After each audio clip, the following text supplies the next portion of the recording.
Shalom, selamat hari Natal. Puji Tuhan, hari ini kita bersama-sama merayakan kelahiran Tuhan Yesus Kristus sebagai juru selamat kita. Mari hari ini kita penuh sukacita iman karena kita masih diberikan lagi kesempatan untuk boleh merayakan hari kelahiran Yesus. Dan saya percaya di tengah-tengah kesulitan dunia ini, di tengah mungkin hari-hari yang kita lewati dengan berbagai macam persoalan hidup, tetapi hari ini mari kita mau angkat hati yang penuh sukacita dan kegembiraan di hadapan Tuhan, karena kita percaya bahwa hari kelahiran Yesus yang telah menjadi juru selamat kita, lahir di setiap hati kita.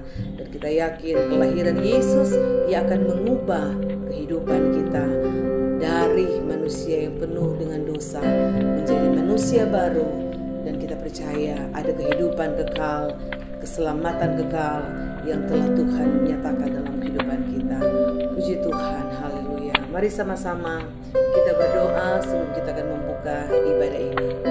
Bapa di surga, Bapa yang kami panggil dalam nama Tuhan Yesus Kristus, kami bersyukur untuk hari ini, hari yang penuh sukacita, hari yang penuh dengan damai sejahtera yang dikerjakan oleh kuasa Roh Kudus. Kembali kami boleh bersekutu bersama-sama dalam ibadah pada hari ini. Kami percaya Tuhan, Engkau yang telah mempersatukan kami dimanapun kami berada dari tempat yang berbeda-beda, tapi kami percaya kami semua satu di dalam Tuhan, karena kami satu keluarga Allah. Kami telah disatukan oleh kasih Tuhan yang besar. Engkau telah menemukan kami dan kami berharga di mata-Mu Tuhan. Kami bersyukur karena hari ini kami bisa memperingati lagi hari kelahiran-Mu Tuhan. Dan biarlah lewat kelahiran-Mu di hati kami, ia akan mengubah setiap kehidupan kami menjadi serupa dengan Tuhan. Kami boleh bersyukuri akan hari kelahiran-Mu. Kami boleh bersyukuri bahwa Engkau telah lahir bagi kami, bahkan nanti Engkau mati bagi dosa kami. Kami bersyukur Engkau yang telah menjadi juru selamat kami. Itu sebabnya Tuhan, terang-Mu memberikan kami harapan bahwa di tengah-tengah gelapnya dunia, Engkau Tuhan memberikan kami pengharapan di dalam Tuhan. Ada keselamatan, ada kehidupan kekal di dalam Yesus Kristus. Kami percaya kasih-Mu begitu besar dalam hidup kami. Dan sebabnya Tuhan, kami bersama-sama memuliakan Tuhan, memuji Engkau, memuliakan Raja di atas segala Raja. Urapi ibadah kami dari awal hingga pada akhirnya. Biar semua persembahan pujian kami menjadi persembahan yang menyenangkan Tuhan dan berkenan kepada Tuhan.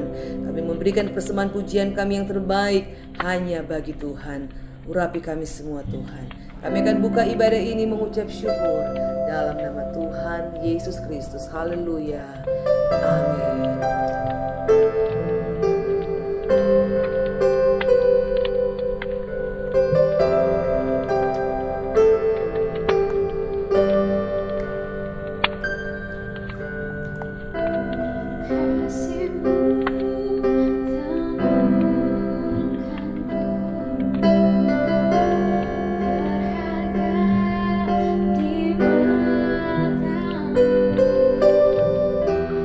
Kau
Haleluya, mari kita mau bersorak bagi nama Tuhan, karena Dia Raja di atas segala raja. Kami datang bawa pujian bersama memuji-Mu Tuhan, sebab besar Tuhan, ditinggikan nama-Mu. Haleluya. Kami datang bawa pujian bersama memuji-Mu Tuhan, satukan suara dan nyanyikan sorak kemenangan. Kami datang bawa pujian bersama memuji-Mu Tuhan, satukan suara dan nyanyikan sorak kemenangan. Gloria, Gloria, besar Tuhan, ditinggikan di atas segalanya.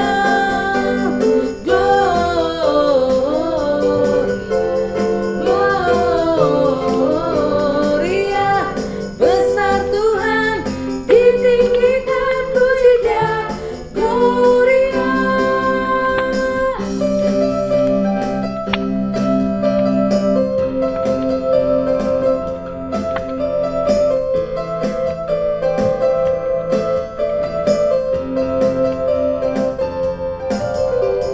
Kami datang bawa pujian bersama memuji-Mu Tuhan, satukan suara dan nyanyikan sorak kemenangan.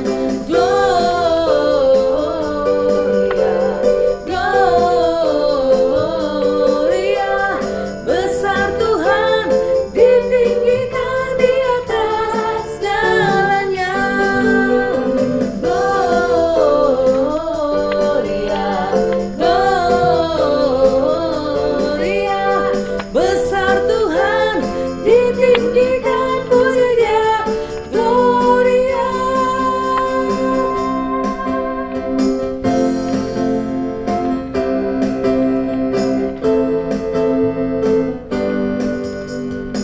We give You glory, we give You honor, we give You praise for all that You are. We give You glory, we give You honor, we give You praise. Gloria, we give You glory, we give You honor, we give You praise for all that You are. We give You glory, we give You honor, we give You praise. Gloria, Gloria, besar Tuhan, ditinggikan di atas segalanya. Gloria, Gloria, besar Tuhan, ditinggikan, puji Dia.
Shalom Bapak Ibu Saudara yang dikasihi Tuhan Yesus Kristus. Selamat Hari Natal, selamat kita merayakan hari kelahiran Tuhan Yesus Kristus. Dia datang ke dunia karena kasih-Nya kepada saudara dan saya untuk menyelamatkan kita. Hari ini saya akan menyampaikan firman Tuhan dengan satu tema, Allah hadir untuk menyelamatkan keluarga. Ayat firman Tuhan terambil dari Injil Matius pasal 1 ayat 20-25. Tertulis demikian. Tetapi ketika ia mempertimbangkan maksud itu, malaikat Tuhan nampak kepadanya dalam mimpi dan berkata, Yusuf anak Daud, janganlah engkau takut mengambil Maria sebagai istrimu, sebab anak yang di dalam kandungannya adalah dari Roh Kudus. Ia akan melahirkan anak laki-laki dan engkau akan menamakan dia Yesus, karena dialah yang akan menyelamatkan umat-Nya dari dosa mereka. Hal itu terjadi supaya genaplah yang difirmankan Tuhan oleh Nabi. Sesungguhnya anak darah itu akan mengandung dan melahirkan seorang anak laki-laki, dan mereka akan menamakan dia Immanuel, yang berarti Allah menyertai kita. Sesudah bangun dari tidurnya, Yusuf berbuat seperti yang diperintahkan malaikat Tuhan itu kepadanya.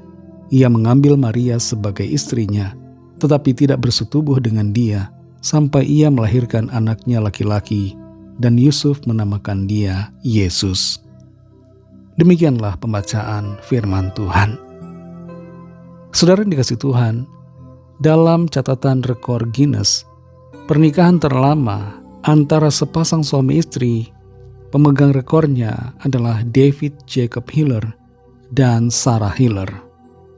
Umur pernikahan mereka adalah 88 tahun 350 hari. Mereka menikah 23 April 1809 dan berakhir pada 8 April 1898 karena Sarah meninggal dunia. Umur pernikahan yang panjang ini jarang dicapai oleh pasangan yang menikah. Tapi ada banyak pasangan yang pernikahannya sampai maut yang memisahkan. Cuma memang pada kenyataannya hari-hari ini ada banyak rumah tangga yang hancur karena perceraian.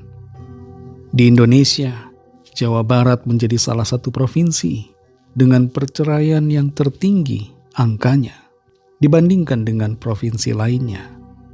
Sangat disayangkan bahwa keluarga yang seharusnya menjadi model dan teladan bagi generasi muda, generasi selanjutnya, menjadi institusi yang hancur karena berbagai persoalan. Keluarga adalah institusi pertama yang dibentuk Tuhan. Dia menciptakan Adam dan Hawa dan membentuk mereka menjadi sebuah keluarga. Tuhan Yesus juga lahir dalam sebuah keluarga. Dan ini menunjukkan betapa pentingnya keluarga di mata Tuhan. Tuhan mau agar setiap keluarga hidup dalam keharmonisan, kebahagiaan, sukacita, dan memuliakan nama Tuhan. Kembali kepada Matius 1 ayat 20-25 ini.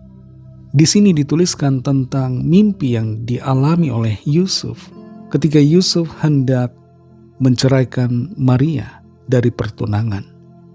Tapi ketika Yusuf sedang mempertimbangkan, malaikat Tuhan menyatakan dalam mimpinya untuk tidak takut mengambil Maria sebagai istrinya, karena anak yang di dalam kandungannya adalah dari Roh Kudus. Yusuf tadinya tidak tahu Maria hamil karena siapa, mengapa bisa hamil, dan Yusuf mengira Maria sudah berselingkuh dan melakukan perzinahan. Tapi karena Yusuf tidak mau menghancurkan kehidupan Maria, tidak ingin Maria dirajam dengan batu karena dianggap berzina, Yusuf ingin menceraikan Maria secara diam-diam. Tapi sebelum hal itu dia lakukan, Tuhan mendatanginya lewat mimpi melalui seorang malaikat untuk tetap bersama dengan Maria dan menjadikan Maria sebagai istrinya. Ada beberapa hal saudara yang menjadi rema firman Tuhan buat kita melalui ayat-ayat yang barusan saja kita baca. Yang pertama adalah anak yang lahir itu adalah Allah. Kita perhatikan Matius 1 ayat 20. Tetapi ketika ia mempertimbangkan maksud itu, malaikat Tuhan nampak kepadanya dalam mimpi dan berkata, Yusuf anak Daud, janganlah engkau takut mengambil Maria sebagai istrimu, sebab anak yang di dalam kandungannya adalah dari Roh Kudus.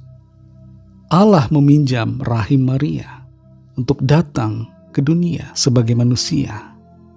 Bayi yang dikandung Maria bukanlah bayi biasa, tapi bayi yang merupakan inkarnasi dari Allah sendiri. Kita perhatikan dalam Yohanes 1 ayat 1 dan ayat 14. Pada mulanya adalah Firman. Firman itu bersama-sama dengan Allah, dan Firman itu adalah Allah. Firman itu telah menjadi manusia dan diam di antara kita. Jadi kita mengerti di sini, saudara, bahwa bayi yang dikandung oleh Maria dan yang kemudian dilahirkan olehnya bukan bayi biasa, bukan anak manusia biasa, tapi anak yang lahir itu adalah Allah sendiri. Firman itu yang adalah Allah telah menjadi manusia. Ada orang yang mengatakan macam-macam tentang Tuhan Yesus. Mengatakan Yesus hanyalah utusan biasa. Mengatakan Yesus adalah ciptaan. Mengatakan Yesus adalah manusia biasa dan bukan Tuhan. Memang Tuhan Yesus punya begitu banyak sebutan, saudara. Dia memang bisa disebut sebagai utusan. Dia disebut sebagai domba Allah. Dia juga disebut sebagai anak manusia. Tapi ingat, saudara, bahwa pribadi yang disebut sebagai utusan itu, yang disebut sebagai anak manusia itu, yang disebut sebagai nabi, yang disebut sebagai Kristus itu, juga adalah Allah yang menciptakan segala sesuatu. Dia adalah Yahweh, Dia adalah Adonai, Dia adalah Tuhan, Dia adalah Raja segala raja. Hal yang kedua, saudara, kehadirannya bukan untuk menghancurkan keluarga. Kembali kita perhatikan masih di ayat yang ke-20 tadi. Di situ tertulis, tetapi ketika ia mempertimbangkan maksud itu, malaikat Tuhan nampak kepadanya dalam mimpi dan berkata, Yusuf anak Daud, janganlah engkau takut mengambil Maria sebagai istrimu, sebab anak yang di dalam kandungannya adalah dari Roh Kudus. Kalau kita perhatikan, saudara, peristiwa kelahiran Tuhan Yesus, orang pertama yang dilawat Tuhan adalah Maria. Maria mengalami perjumpaan dengan Tuhan melalui malaikatnya. Malaikat itu berkata kepada Maria bahwa ia akan mengandung. Dan pada saat itu Yusuf belum tahu apa-apa. Maria kemudian pergi ke rumah Elisabet, saudaranya, dan kehamilannya makin besar. Kemudian dia kembali kepada keluarganya, dan di situ Yusuf melihat Maria sudah hamil. Dan ini menimbulkan tanda tanya buat Yusuf. Maria tidak bisa menjelaskan secara logis kepada Yusuf karena pemikiran logisnya tidak bisa menerima. Apapun yang dikatakan Maria pasti tidak akan bisa dipercaya oleh Yusuf. Tapi ketika Yusuf mengalami lawatan Tuhan, mengalami perjumpaan lewat malaikat Tuhan melalui mimpinya, Yusuf mengalami perubahan. Dia menerima Maria sebagai istrinya. Kehadiran Tuhan bukan untuk menghancurkan keluarga Yusuf dan Maria, tapi untuk menyelamatkannya. Begitu juga kelahiran Allah, kehadiran Tuhan dalam keluarga kita masing-masing. Mungkin istri yang lebih dulu dilawat Tuhan, istri yang lebih dulu percaya dengan sungguh-sungguh. Sementara itu suami masih setengah hati ikut Tuhan atau bahkan belum percaya. Dalam kondisi yang demikian, istri sebaiknya jangan memaksakan kehendaknya kepada suami. Jangan sampai istri mengatakan, oh kamu kalau tidak percaya nanti masuk neraka. Jangan sampai mengatakan kepada suami, oh kamu pengikut setan karena tidak percaya Tuhan Yesus. Jangan, saudara. Yang terbaik yang perlu dilakukan adalah mendoakan supaya suami mengalami lawatan Tuhan. Salah satu penyebab kehancuran keluarga adalah komunikasi yang buruk antara suami dan istri. Dan ini menjadi penyebab nomor 1 dari perpisahan atau perceraian. Bukan perselingkuhan, saudara. Komunikasi yang buruk. Saling mengkritik, saling merendahkan satu sama lain secara verbal, bertengkar, konflik melalui kata-kata. Ini yang seringkali menyebabkan retaknya hubungan dalam rumah tangga. Dan tidak jarang komunikasi yang buruk itu berkaitan dengan soal-soal iman atau agama. Dalam hal perbedaan keimanan, mungkin istri yang lebih sungguh-sungguh atau suami lebih sungguh-sungguh. Istri lebih rajin ke gereja dibanding suami, atau sebaliknya suami yang lebih rajin ke gereja, rajin beribadah, rajin berdoa, dan istri tidak. Dalam kondisi yang seperti ini, yang terbaik untuk dilakukan adalah mendoakan. Berdoa untuk pasangan saudara, untuk mengalami lawatan Tuhan, untuk mengalami jamahan Tuhan supaya dia mengalami perubahan, mengalami perjumpaan pribadi dengan Tuhan. Tuhan menghendaki setiap rumah tangga, setiap keluarga hidup dalam kebahagiaan dan hidup dalam anugerah keselamatan yang Tuhan berikan. Mungkin perlu waktu, saudara, tapi tetap doakan dengan tekun sampai pasangan saudara mengalami lawatan Tuhan. Ketika saya menikah dengan istri saya, selama 13 tahun kami berdoa untuk orang tua yang belum percaya, yaitu orang tua istri saya. Dengan tekun kami berdoa setiap hari agar lawatan Tuhan terjadi, agar mereka menerima Tuhan Yesus sebagai Tuhan dan Juru Selamat mereka secara pribadi. Setelah penantian selama 13 tahun, akhirnya papa mertua menjadi orang yang percaya kepada Tuhan Yesus. Dia kemudian minta untuk dibaptis, dan tidak lama setelah itu, ia kembali ke rumah bapa yang kekal. Begitu juga mama mertua, tidak lama setelah itu menjadi orang yang percaya kepada Tuhan Yesus Kristus. Semuanya itu terjadi dengan doa yang tekun dinaikkan kepada Tuhan. Satu orang percaya kepada Tuhan Yesus, maka seluruh keluarganya diselamatkan. Oleh karena apa?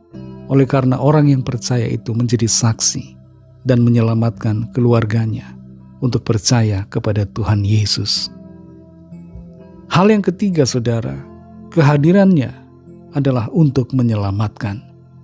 Kita perhatikan Matius 1 ayat 21. Ia akan melahirkan anak laki-laki, dan engkau akan menamakan dia Yesus, karena dialah yang akan menyelamatkan umatnya dari dosa mereka. Di sini, saudara, dinyatakan tentang peranan Tuhan Yesus dalam hal keselamatan. Kita semua butuh keselamatan. Bukan selamat dalam arti secara lahiriah, tapi kita butuh keselamatan secara jiwa, secara rohani. Kita semua pada akhirnya akan mati. Dan ujung dari kematian bukan hanya di kuburan, saudara. Bukan menjadi abu setelah dikremasi, bukan. Setelah kematian jasmani, ada 2 tempat kekal yang disediakan untuk kita. Tempat yang pertama adalah neraka. Tempat yang kedua adalah sorga. Neraka tersedia bagi setiap orang yang telah berbuat dosa dan kejahatan. Dan bukankah kita semua termasuk dalam kelompok ini, saudara? Kita telah berdosa dan kehilangan kemuliaan Allah. Dan itu sebabnya kita semua yang telah berdosa, kita semua manusia, tidak ada yang luput. Kita sedang menuju kepada neraka yang kekal. Tapi ada satu kabar sukacita, yaitu bahwa kehadiran Kristus ke dunia adalah untuk menyelamatkan kita, supaya kita tidak masuk ke neraka, tapi kita masuk ke dalam sorga untuk mengalami keselamatan dan kehidupan kekal yang Dia sediakan. Kehadiran Tuhan Yesus ke dunia adalah untuk menjadikan dirinya sebagai korban penebusan atas segala dosa kita. Dia mau datang untuk menyelamatkan saudara dan saya karena kasih-Nya yang begitu besar kepada kita. Saudara yang dikasihi Tuhan, Apa yang menjadi sikap kita meresponi kehadiran Allah ke dunia? Apa yang menjadi sikap kita, saudara, menanggapi karya pengorbanannya? Sikap yang seharusnya kita miliki adalah meresponi uluran tangan kasih Allah dan percaya kepadanya, menerima Tuhan Yesus sebagai Tuhan dan Juru Selamat kita, supaya kita mengalami anugerah keselamatan dan kehidupan yang kekal. Selain itu, saudara, setelah menjadi percaya, jadilah saksi-saksi Tuhan Yesus dimanapun kita berada, karena Tuhan menjadikan kita sebagai terang dan garam bagi dunia ini. Keberadaan kita dimanapun punya fungsi, yaitu untuk menjadikan semua bangsa murid-Nya, agar semua orang mendengar kabar tentang Tuhan Yesus, menerima Dia, dan diselamatkan oleh anugerah Tuhan. Mari kita berdoa. Terima kasih Tuhan Yesus, kami bersyukur untuk firman-Mu yang sudah kami dengar. Firman-Mu menjadi kekuatan bagi kami. Kami bersyukur Engkau hadir Tuhan. Engkau telah datang sebagai manusia untuk menyelamatkan kami. Karena kasih-Mu Tuhan, Engkau menjadi manusia, membuat diri-Mu menjadi terbatas, dan menjadikan diri-Mu sebagai korban penebusan bagi segala dosa kami. Terima kasih, kami bersyukur untuk kedatangan-Mu bagi kami semua, orang-orang yang berdosa, yang tidak layak, yang seharusnya dihukum dan binasa. Kami bersyukur karena kedatangan-Mu menyelamatkan dan memberikan kami harapan akan kehidupan yang kekal. Pimpin kami selalu Tuhan, untuk tetap teguh dalam iman percaya kami kepadamu. Sepanjang umur hidup kami mau mengasihi-Mu Tuhan Yesus, setia kepadamu selalu. Kuatkan kami selalu Roh Kudus, pimpin kami untuk tinggal di dalam kasih karunia-Mu. Berkati kami Tuhan di sepanjang hari-hari ke depan, dalam segala tugas aktivitas kami, agar kehidupan kami senantiasa mempermuliakan nama Tuhan. Dan rencana-Mu yang baik, yang indah, itu yang terjadi, yang kami alami dalam hidup kami. Lawat setiap kami Tuhan, yang sakit, yang sedang dalam pergumulan. Nyatakanlah kuasa pertolongan, kesembuhan, kelepasan, jalan keluar yang ajaib bagi kami semua. Berkatilah bangsa kami Indonesia dan juga semua bangsa di dunia ini. Berikanlah keamanan, kedamaian, kesejahteraan, dan lawatlah setiap orang dari segala bangsa, juga keluarga kami masing-masing, agar yang belum percaya mengalami anugerah keselamatan yang dari Tuhan. Kami serahkan semua ke dalam tangan kasih-Mu. Dalam nama Tuhan Yesus Kristus kami sudah berdoa dan mengucap syukur. Haleluya. Mari sama-sama kita berdoa, doa Bapa kami. Bapa kami yang di sorga, dikuduskanlah nama-Mu, datanglah kerajaan-Mu, jadilah kehendak-Mu di bumi seperti di sorga. Berikanlah kami pada hari ini makanan kami yang secukupnya, dan ampunilah kami akan kesalahan kami, seperti kami juga mengampuni orang yang bersalah kepada kami. Dan janganlah membawa kami ke dalam pencobaan, tetapi lepaskanlah kami daripada yang jahat, karena Engkaulah yang punya kerajaan, dan kuasa dan kemuliaan, sampai selama-lamanya. Amin. Terimalah berkat Tuhan. Tuhan memberkati engkau dan melindungi engkau. Tuhan menyinari engkau dengan wajah-Nya dan memberikan kasih karunia. Tuhan menghadapkan wajah-Nya kepadamu dan memberikan damai sejahtera. Berkat dan anugerah Allah Bapa, kasih karunia dari Tuhan Yesus Kristus, dalam persekutuan dengan Roh Kudus, menyertai saudara semua, sekarang ini dan sampai Maranatha Tuhan Yesus datang kembali, dan bahkan sampai selama-lamanya. Dalam berkat nama Tuhan Yesus Kristus, haleluya, amin. Puji Tuhan, saudara yang dikasihi Tuhan, ibadah kita bersama di hari Natal ini sudah selesai, tapi ibadah kita secara pribadi kepada Tuhan terus berlangsung, terus berlanjut, karena ibadah yang sejati adalah kehidupan kita yang dipersembahkan kepada Tuhan setiap hari. Tuhan Yesus memberkati saudara semua. Sampai jumpa dalam ibadah online yang selanjutnya. Haleluya!